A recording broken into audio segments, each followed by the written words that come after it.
learning about the bats and the bees. USDA helps a community save a hospital, and celebrating and helping the Caribbean. Those stories and more in USDA Week in Review.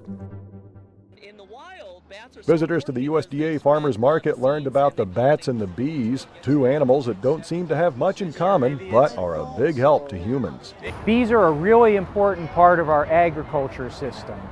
They pollinate somewhere between 15 and $20 billion worth of fruits, vegetables, and nuts for American consumers every year. Bats are so important because they pollinate plants, they spread seeds, and they also consume large numbers of insects. The bee and bat populations are adversely affected by various factors, some natural and some man-made. But there are ways you can help. It can be as easy as selecting high-quality pollinator plants for your garden or window box. You can find the best plants for your area and learn more about pollinators at the USDA website. A USDA Rural Development Strike Force loan helped a hospital in rural Kentucky stay open. It's been a real big part of our community. USDA has saved us.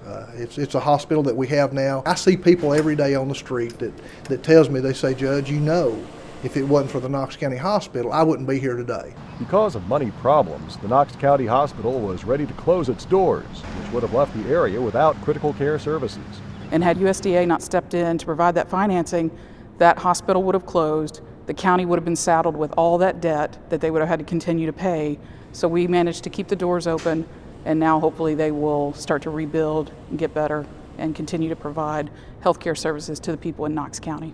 USDA's Strike Force initiative for rural growth and opportunity addresses specific challenges associated with rural poverty.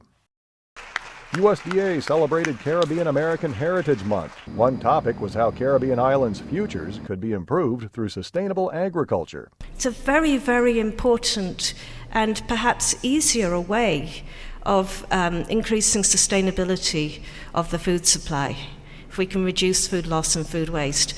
And so we have training programs in this area and also in composting waste, which can help to protect the environment and protect water supplies.